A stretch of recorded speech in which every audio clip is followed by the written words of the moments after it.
Troisième conte. Le sorcier au cœur velu. Il était une fois un jeune sorcier, beau, riche et talentueux, qui avait remarqué que ses amis devenaient sots lorsqu'ils tombaient amoureux, folâtrant et se pomponnant, perdant l'appétit et leur dignité. Le jeune sorcier décida qu'il ne serait jamais la proie d'une telle faiblesse, et il eut recours à la magie noire pour assurer son immunité. Ignorant son secret, la famille du sorcier riait de le voir si froid et distant. « Tout changera, prophétisait-il, lorsqu'une jeune fille lui tournera la tête. » Mais la tête du jeune sorcier ne lui tournait pas. Bien que de nombreuses jeunes filles, intriguées par ses airs hautains, eussent employé leurs arts les plus subtils et essayé de lui plaire, aucune ne parvint jamais à toucher son cœur. Le sorcier tirait gloire de son indifférence et de la sagacité qu'il avait suscitée. Lorsque la première fraîcheur de la jeunesse déclina, les amis du sorcier commencèrent à se marier et à engendrer des enfants. Leur cœur ne doit plus être qu'une coquille ratatinée par les exigences de cette progéniture vagissante, ricanait-il intérieurement en observant les jeunes parents qui batifolaient autour de lui. Et une fois de plus, il se félicita de la grande sagesse qui l'avait amené à faire ce choix très tôt dans sa vie. Le temps vint où les parents du jeune sorcier, qui était âgé, moururent.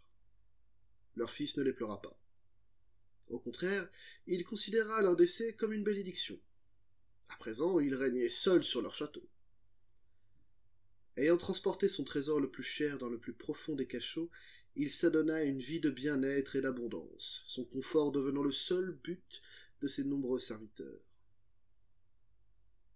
Le sorcier était convaincu qu'il devait inspirer une immense envie à tous ceux qui contemplaient sa superbe et paisible solitude. Sa colère et son dépit n'en furent donc que plus violents lorsqu'il entendit un jour deux de ses valets parler de leur maître. Le premier serviteur exprimait sa pitié pour le sorcier, qui, malgré toute sa richesse et tout son pouvoir, n'avait personne pour le chérir. Mais son compagnon eut un rire moqueur, et lui demanda pourquoi un homme qui possédait autant d'or et un château semblable à un palais n'avait pas été capable d'attirer une épouse. Leurs paroles furent autant de coups terribles portés à l'orgueil du sorcier.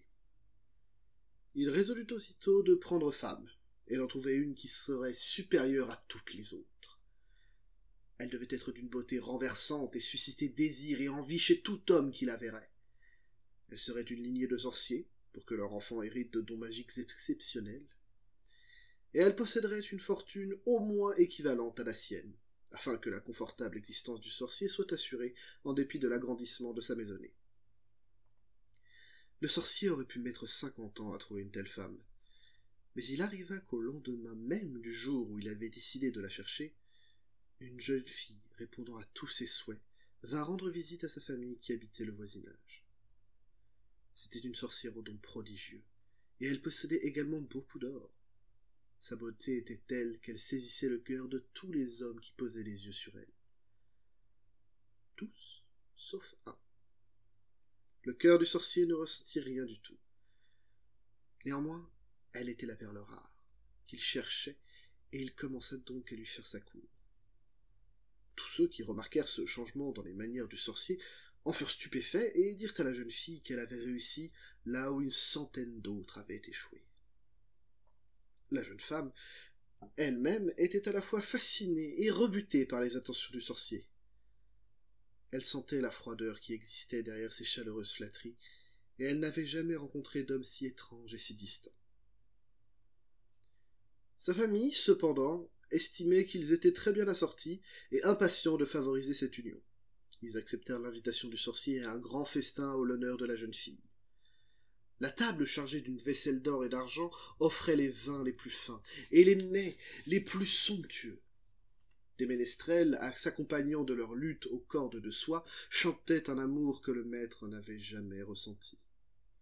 La jeune fille était assise sur un trône, aux côtés du sorcier qui lui susurrait des mots tendres volés au poète, sans avoir la moindre idée de leur véritable signification.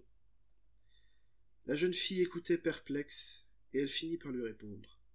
« Vous parlez bien, sorcier, et je serais enchantée de toutes vos attentions si seulement je pensais que vous aviez un cœur. » Le sorcier sourit, et lui assura qu'elle n'avait pas de crainte à avoir en la matière. La priant de le suivre, il l'emmena à l'écart du festin, et la fit descendre dans le cachot soigneusement verrouillé où il conservait son plus grand trésor. Là, dans une chasse de cristal ensorcelée, reposait le cœur palpitant du sorcier. Depuis longtemps privé de tout contact avec des yeux, des oreilles ou des doigts, il n'avait jamais été sous le charme de la beauté, de la musique, d'une voix, de la douceur, d'une peau soyeuse. En le voyant, la jeune fille fut terrifiée, car le cœur était tout ratatiné et recouvert de longs poils noirs. « Qu'avez-vous fait ?» se lamenta-t-elle. « Remettez-le là où il doit être, je vous en implore !» Comprenant que c'était indispensable pour lui plaire, le sorcier tira sa baguette et déverrouilla la chasse, se trancha la poitrine pour l'ouvrir, et remit le cœur velu dans la cavité béante qu'il avait autrefois occupée. « Vous êtes guéri à présent, et vous connaîtrez le véritable amour, » s'écria la jeune fille. Puis elle l'étreignit. La douceur de ses bras blancs, la légèreté de son souffle dans son oreille, le parfum de sa lourde chevelure d'or, tout cela transperça comme des lances le cœur nouvellement éveillé. Mais il était devenu étrange au cours de son long exil, aveugle et sauvage dans l'obscurité à laquelle il avait été condamné, et il avait développé des appétits puissants et pervers. Les invités du festin avaient remarqué l'absence de leur hôte et de la jeune fille. Au début, ils ne s'en étaient pas inquiétés, mais à mesure que les heures passaient, ils avaient fini par s'alarmer et avaient entrepris de fouiller le château. Lorsqu'ils découvrirent enfin le cachot, un spectacle effroyable les attendait. La jeune fille était étendue morte sur le sol, la poitrine ouverte d'un coup de couteau, et à côté d'elle, le sorcier fou était accroupi, tenant dans sa main sanglante un cœur écarlate, lisse et brillant, qu'il léchait et le caressait, s'étant juré de l'échanger contre le sien. Dans son autre main, il tenait sa baguette magique, essayant d'inciter le cœur velu et desséché à sortir de sa propre poitrine. Mais le cœur velu était plus fort que lui et refusait d'abandonner l'emprise qu'il avait à présent sur ses sens, ou de retrouver le cercueil dans lequel il avait été si longtemps enfermé. Devant les yeux horrifiés de ses invités, le sorcier jeta alors sa baguette et saisit un poignard d'argent. Faisant vœu de ne jamais se laisser dominer par son cœur, il l'arracha de sa poitrine à coups de couteau. Pendant un instant, le sorcier triomphant resta à genoux, un cœur dans chaque main.